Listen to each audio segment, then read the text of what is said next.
Hey everyone, welcome back to Corporate Decoder, the place where we decode the corporate world.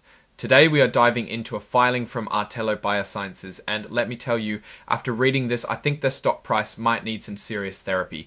We're going to look into a reverse stock split, what it means, why they did it, and the rest of their business. Before we start, if you appreciate getting straight insights from corporate documents, make sure you're subscribed.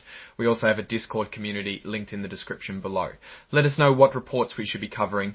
Now, Artelo Biosciences, a company in Nevada, did a reverse stock split. Think of it like this. Imagine you have 6 slices of pizza and you squish them together to make one big slice. That's kind of what they did with their stock. They took every 6 shares of stock and turned them into one share. This happened in early June of 2025. Oxtex 20. Before the split, they had over 3 million shares, but after the split, they only had about 500,000 shares. They did this to increase the price of each share. The total value didn't change, or it shouldn't have. It's just divided into fewer pieces. However, now they have much fewer authorized shares of preferred stock, dropping from over 400,000 to just about 70,000.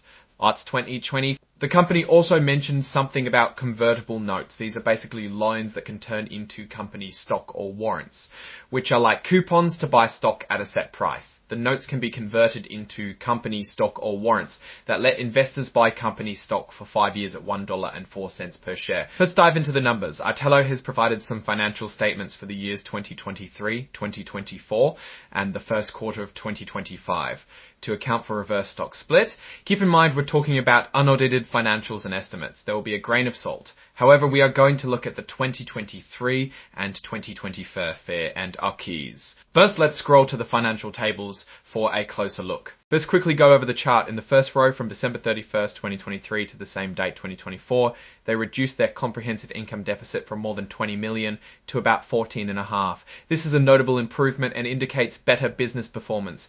Next, their retained earnings deficit shrunk from about 70 million to 64 million. But the impressive detail is how they drastically reduced their additional paid-in capital, meaning they were able to reduce costs. In that row, from 2023 to 2024, they went from about 455 million to 393 million. So they reduced costs and managed to reduce the deficit in income as well as in retained earnings. Sounds pretty good, huh? Let's talk about their financial situation as of mid-2025. The company expects to have about $2 million in cash equivalents, and short-term investments as of the end of June of 2025. However, they expect to have what's called negative working capital.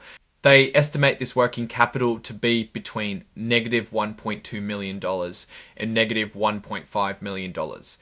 If you don't know, working capital, it's a measure of a company's short-term financial health. By being negative means they may have trouble paying their immediate bills. The company actually admits some concerns and says, let's talk about this going concern idea.